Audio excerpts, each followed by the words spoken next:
I'm going to talk to you about truck driving. Now you may say, oh, that sounds great. I'm not in the truck driving industry. It doesn't really affect me. But oh, yes, it does.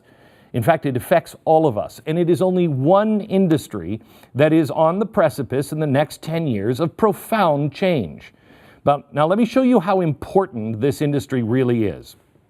First of all, according to the Bureau of Labor Statistics, the trucking industry shipped over 12 billion tons of goods in 2017, valued at $14 trillion. The industry rakes in over $720 billion in revenue every single year. That's a lot of cash going into a lot of regular people's pockets that is being spent everywhere. Commercial truckers pay tens of billions in federal and state highway user taxes. This is by far the most commercial freight activity. Now, trucks have carried about 71% of all freight tonnage. Anything that you have, I bought this, it came here on a truck. The typical day in 2017, establishments in these industries moved 34.2 million tons of goods valued at $39.2 billion, generated nearly 8.6 billion ton miles on the nation's transportation network. A report for the Center for Intermodal Freight Transportation notes the nation's freight system is a partnership between the public and private sectors, with each providing substantial parts of the physical infrastructure for those movements. Okay, wait a minute. What does that mean?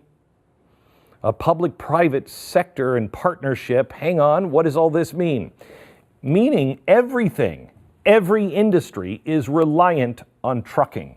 Technology, healthcare, waste management, construction, automotive, retail, finance, agriculture, utilities, even the arts. You think they're going to do the Super Bowl thing without the trucks bringing in the speakers and the stage and the lights? No.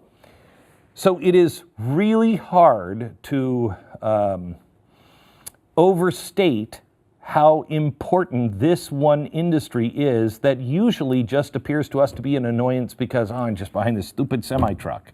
No. If it is having change, it's going to change all of our lives. So, what's the overall health of the trucking industry as we go into 2020? Well, I talk to experts all the time, and they have promoted a narrative that paints a very scary future for that industry. And then there, of course, is the mandatory, how do we get millennials to work articles. But if you went by just that, you would say that the trucking industry is certain to collapse.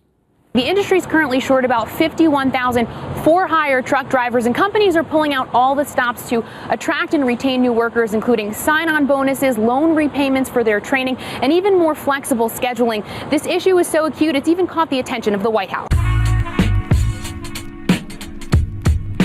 Okay. So what's amazing to me is they're paying all kinds of money to get people to work, and they can't get them to drive a truck. All right. Well, at the same time, I thought truck driving jobs are going to go away because of, Elon Musk and everybody else.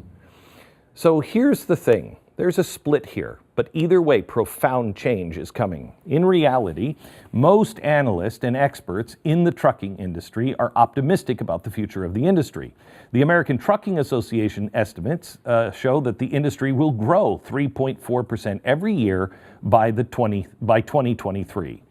Nonetheless, as an actual act of appreciation for a crucial industry, let's also look at the other side, because it's going to change. We know that. Every industry is going to change when one industry as big as trucking changes.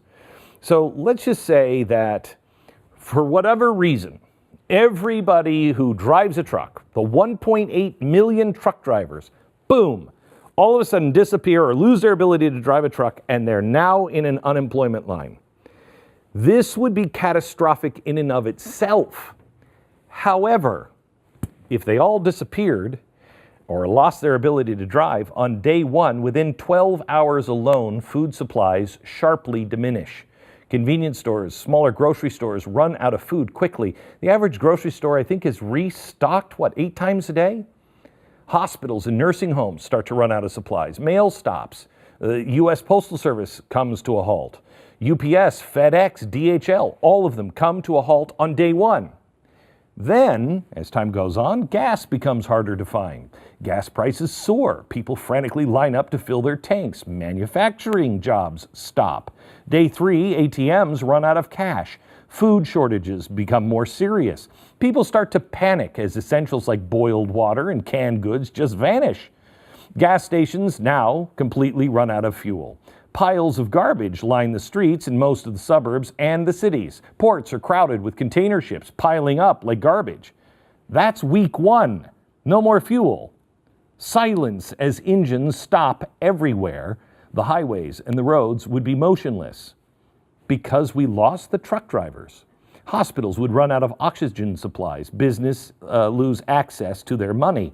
In week two, the bank branches begin to close.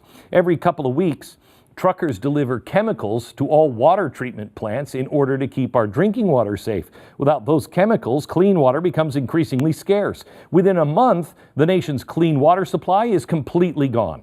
People will have to boil their water to avoid some sort of gastrointestinal illness. Well, that pretty much ends society in a month, and we've only removed 1.8 million jobs. That's it.